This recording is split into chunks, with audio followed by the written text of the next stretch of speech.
Mallasan gaafa ummata musliima irratti duulu amantii islaamaa jibbeeti miti. Mallas eetistii ture doktoriin beeka. Jibba amantii takka hin qabu. Dhugaas nitti maal du'eemi maakii warra keenya jibba amantii hin qabu.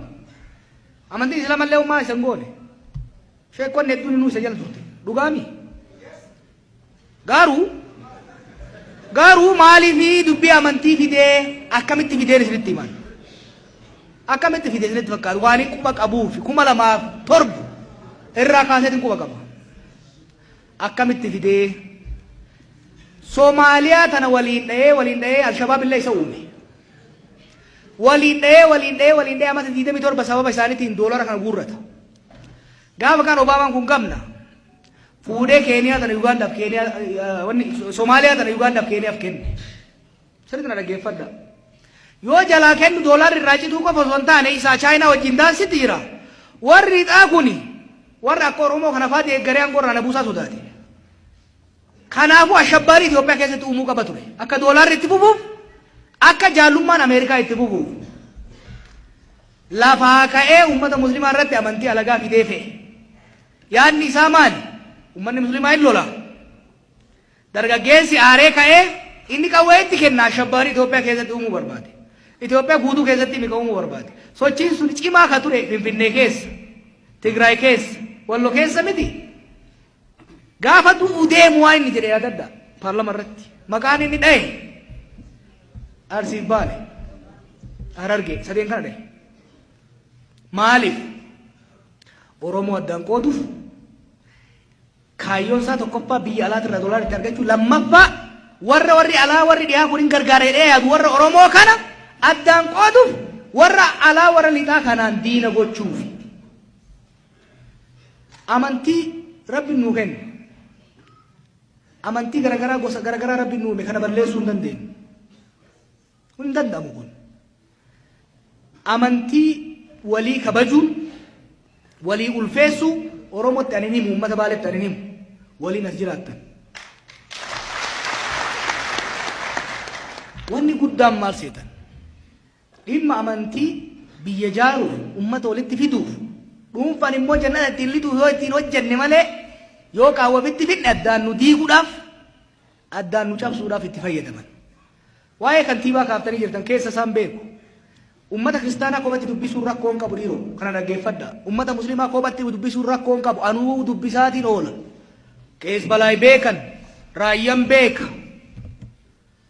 Charchii keessa rakkoolee jiran ummata musliimaa wajjin, ummata kiristaanaa wajjin teessee haasa'uun, waan masgiida keessa jiru ummata kiristaanaa wajjin haasa'uun, yoo saba lamaan gosa amantii lamaan jidduu dubbii jiraatte kophatti dubbisanii laalanii walitti fiduun rakkoo hin qabu. Ummata kophatti dubbisuu miti rakkoon. Kophaa sanitti maaltu dubbatameedha? Kophaa sanitti maaltu dubbatamee? Kophaa sanitti maaltu dubbatamee? Rakkoo isaanii dhaggeeffatanii fala barbaaduuf mari'atame moo ummata addaan fageessuuf mari'atameedha? Wanni guddaan laalamuu qabu. Ummanni musliimaa bakka tokkotti wal ga'ee mari'ateef kiristaanni dammaqee rifachuu hin qabu. Ummanni kiristaanas bakka tokkotti wal ga'ee mari'ateef mootummaan dubbiseef rakkoo hin qabu. Kanaaf maaltu dubbatame gajaamu san laaluun barbaachisa. Warri bulchiinsaatillee waan akkanaa yoo gatan iftoominni haa jiraatu. Iftoominni haa jiraatu. Ani wanni opidiyoo gorsu waan warra mootummaa gubbaa gajalaa jirtu sharrii Mallasaa irraa dhaaltan san lafa buusa. Sharrii Mallasaa irraa dhaaltan lafa buusa. Sharriin suni bakkaan nama hin geessu. Ummata Oromoo wal taasisuun gabayaan chirichaaroon taatu sun hin jeeme. Hin bittu Oromoon. Namni Oromoo hogganaan siyaasaa Oromoo amantiin qoode, gosaan qoode, naannoon qoode, booddeen isaa akka isaa reetitti gatamuudha. Abbama fedhe haa ta'u.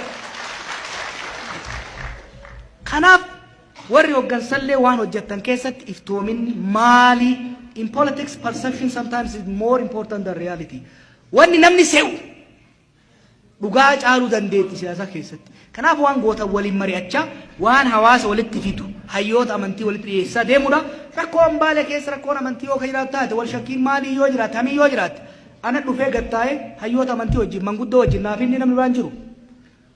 Naaf inni waan hin qabnu nu jaalattanii jibbitanii dhugaa isinitti hima innis filamuu haajaan qabu anis filamuu haajaan qabu dhugaa garuu isinitti himna waan beenu waan dandeenyuun nagaa fi araara isin jidduutti buusuun carraa'ina warra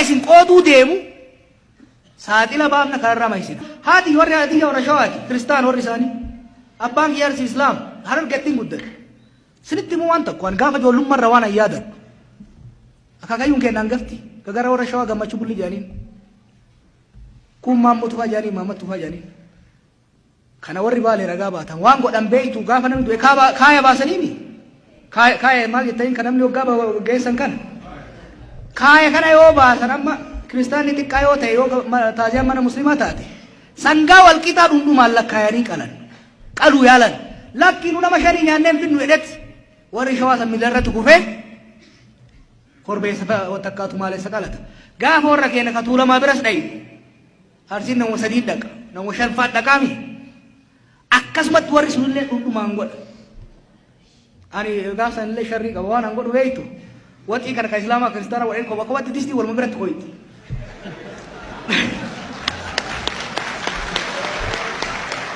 dhokadhe rabbi na hadiisu dhokadhe cilfaa tokko keessa naqatu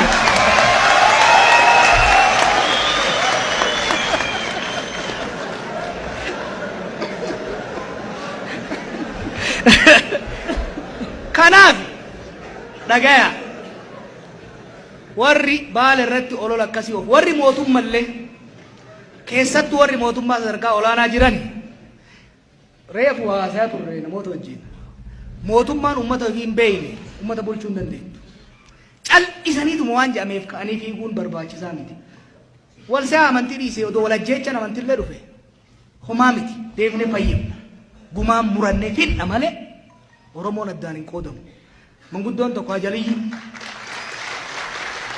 ka ingilaandi ture sun maal jedhe waa'ee naannoo kanaa waggaa dubbatu oromoon takkaa gosaaf amantiin wallolee hin beeku maaliif wal hin lolle hidda isaa wal keessa jira amma anarratti amma waa'ee amantii baay'ee haasa'a anaan amantii gamaa gamaan filadhu jechuun haadha teetiif abbaa kee addaan filadhu jechuun hin ta'a odoo wal lolle amma dubrii kee kiristaanatiin odoo wal lolle addaan galla araaramneetu waliin jiraan kanaafu dhimma kana gatteenyeessa teeknika qaba ni laalla wanni barbaachisu warra siyaasaa waan kanaan deemu keessa ari'a abbaa fedhee haa ta'u.